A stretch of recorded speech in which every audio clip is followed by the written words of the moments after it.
back to my channel. My name is Renee if you are new here. This video is all about time tracking every single minute of my life, not only for productivity, but also for increasing self-awareness. One thing that I learned from my video on following the habits of highly successful people for a week straight, like Oprah Winfrey, Tony Robbins, and Sarah Blakely, what I learned was that every single one of them values their time immensely, and they are very, very, very self-aware. All of these entrepreneurs create daily systems that is like second nature to them. So they go throughout their day with all these automatic habits that put them on the path to success, basically. But before they got to that point, they needed to look at what exactly they were doing with their time in the first place and what they needed to change in order to get to where they wanted to be. I know we've all heard it before that we are all habitual creatures, and it is so true. We have these set of behaviors that we do automatically without thinking about. The thing is, and most of us go through this, so you're not alone if you feel this way. Most days it feels like, yes, we have these to-dos on our list and we're checking off boxes, but most of the time we feel constantly busy, almost like we're on a hamster wheel and we're constantly running, trying to catch up to time, but we never get anywhere. And that's when we start talking about like a busy mindset. And that is a whole nother topic, just so you know, for another video that I do plan on making. Remember to subscribe and hit that notification bell so that you can get notified when that video does come out. But anyways, we go through our days feeling so busy, but we don't feel fulfilled or like accomplished most days. I don't know if you felt that way, but I know I've definitely gone through that cycle. And it happens constantly. Feeling constantly busy, but never feeling like you really feel fulfilled or nourished at the end of the day is the bane of everybody's existence. It is so common, yet we ignore it because we're taught to think that it's normal. Maybe you're watching this video because you do struggle with feeling busy all the time, but not feeling like you're getting anything done. Then I highly encourage you to time track your days as well for at least 30 days to really get a clear visual of how you are spending your time. And then you can reflect on your days, your weeks, and your month as a whole. I've struggled with self-awareness my whole life, and that's one thing that led me to creating this YouTube channel and sharing my journey to coming back home to myself. Like most of you guys, I'm sure, we are told what to do and how to spend our time from the moment that we put our feet on this earth. We are highly influenced by the people that are in our lives as well as the society that we grow up in. Time tracking allows you to get a clear visual on your autopilot habits that you're not really probably aware of. The things that you do every single day that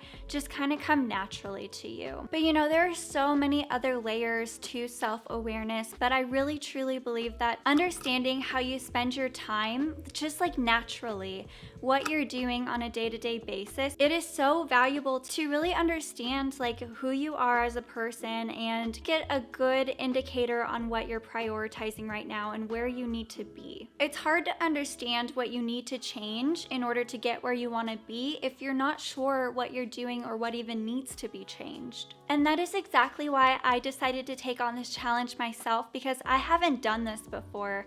And I took the whole 30 days to literally time track every single minute of my life, every single task. It was exhausting, let me tell ya. But it seriously allowed me to reflect on my behavior and whether I was in alignment with my 90-day vision or not. I got a clear representation of like these tasks that I didn't really realize that I was doing. And I probably wouldn't have ever known if I hadn't ever done this challenge. I did my research on some time tracking apps and what was the best method for it. Honestly, they felt kind of clunky, some of the apps did, or I was trying to force something that wasn't natural to me. And that ended up taking more time than it should have to learn how to even use the application versus just like writing it down pen to paper or for my case, onto my phone's notes. I created like a specific notepad, then at the end of the day added it into my Google Calendar. I'm not saying any of the time tracking applications that you can find out there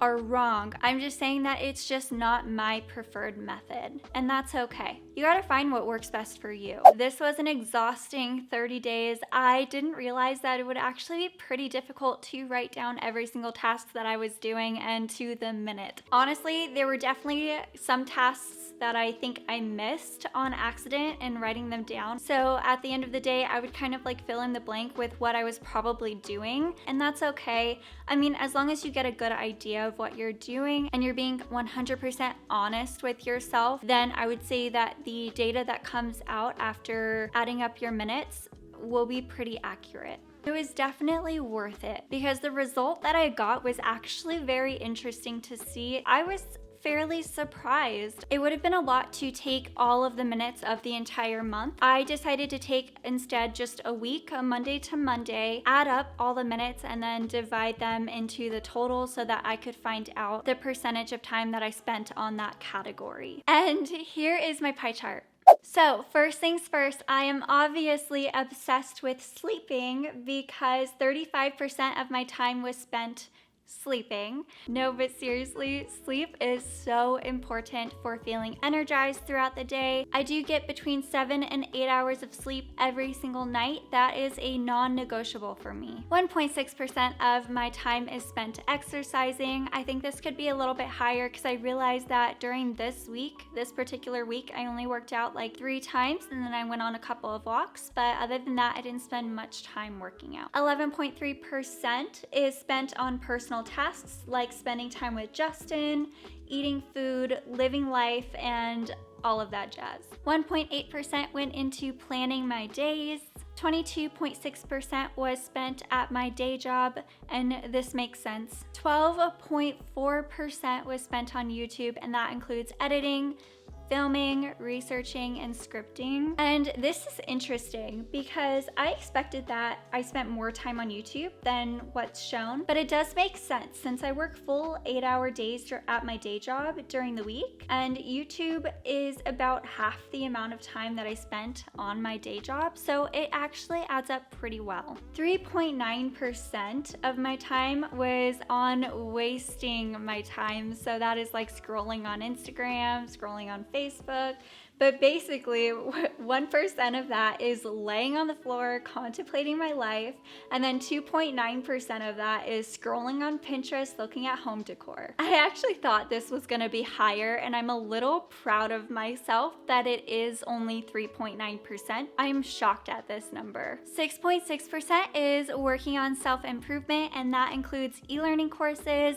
and self-help books that I'm reading. And then 4.8% was self-care, and I wish this one was a little bit higher too, but it does make sense. I just take some baths at the end of the day when I'm really feeling like I need it, and then also I included like skincare and journaling and meditating into this category. So after the 30 days when I reflected on my whole month, I realized that there were a lot of holes where I wasn't being as efficient with my time as I could have been. And a big part of this is because I recently have started batch working my days. It's basically where you set specific days to work on tasks that are similar to each other. So for instance, doing all of my overlays and all of my work in Canva on one day, and then doing one day of just fully scripting like my videos out. I'm trying really hard to batch work my weeks so that I can get as much done as possible, because it takes like 13 minutes to really get back in the flow of your task, and I learned this through one of my e-courses. I really found that it's starting to help me with getting more stuff done way quicker. But that's one thing that I learned from this challenge, is seeing where all of those holes are, and so that I can fill them up and